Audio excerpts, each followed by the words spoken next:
to the idea of selfish genes? I think when applied to, well, for example, trying to understand altruism in bees and wasps and ants and so on, why do worker bees sacrifice themselves for the hive and so on, I think it's the only theory we have. It's the only game in town.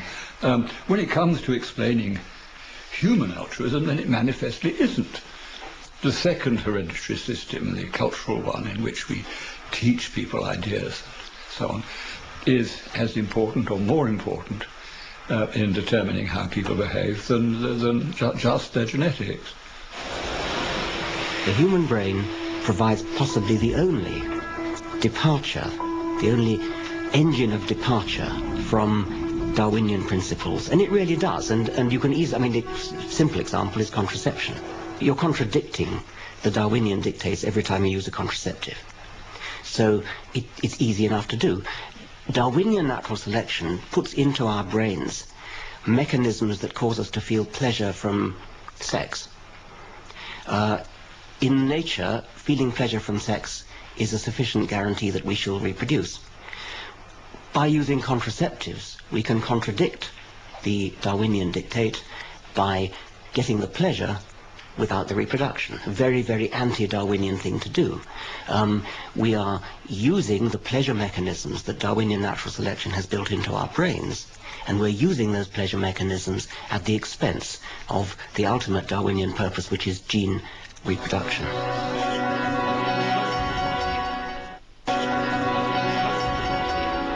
In his most recent book, A Devil's Chaplain, Dawkins plays with a famous quotation from Darwin to hint that nature's ruthless cruelty is a kind of devil's brew, a hell on earth that only humans can rise above.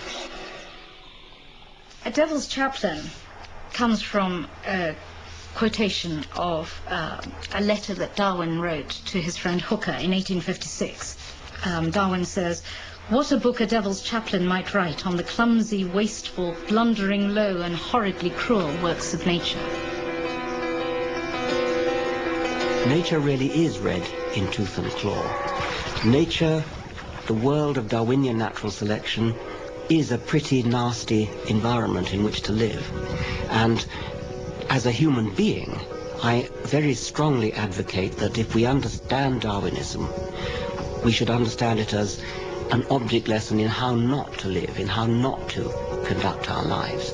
It's a lesson in how life came into being, including human life, but it's also a lesson in how we should not behave when organizing our own societies, our own politics, our own morals.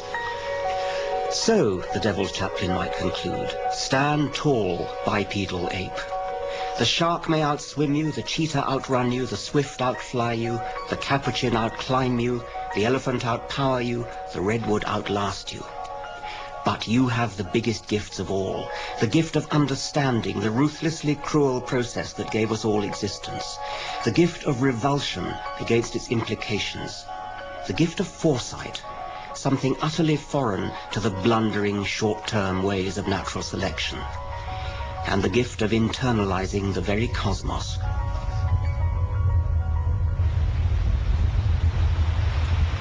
Internalizing the cosmos?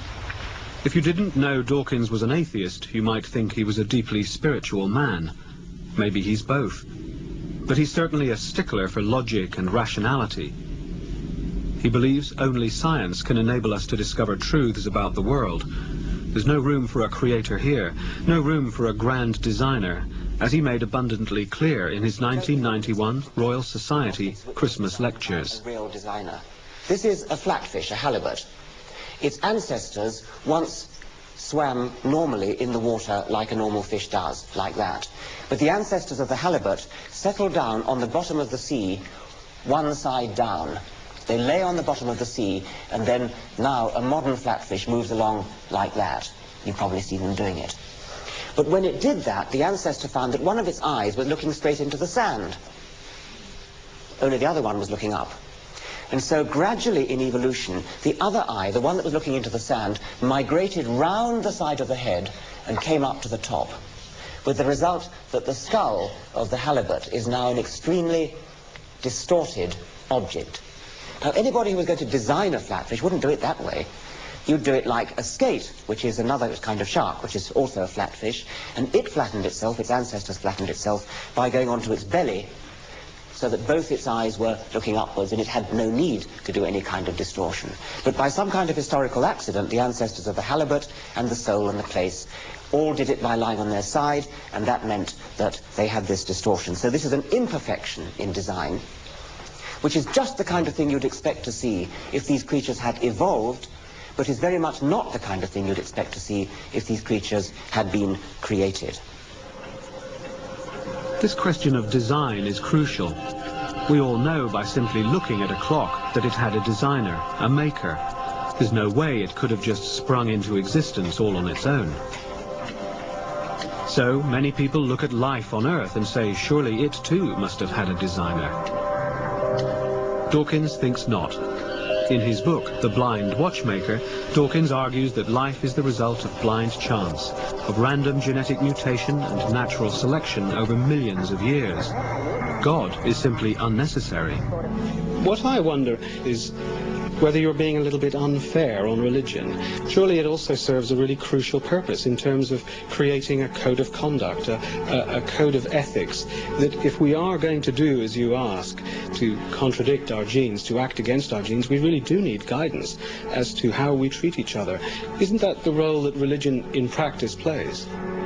It seems to me that the enterprise of science is to try to understand, and that injecting a supernatural intelligence as a device for explaining something, as a device for kidding yourself that you understand, is really to inject something that defeats the object of the whole exercise. We are trying to understand what's going on, the mechanism, the cogwheels that are actually causing the world of life, or whatever it is, to be the way it is. I'm all for codes of conduct, I'm all for codes of morals, I'm all for moral philosophy, ethical philosophy, political codes, legal codes, which guide our lives and which are probably not directly following from any kind of scientific principles. I'm all for that. If you want to call that religion, then that's your privilege. I would not call it religion because I think it's misleading, because to me religion carries a whole lot of other baggage, which is not moral philosophy, not legal codes, not codes of conduct, but which is belief in the supernatural.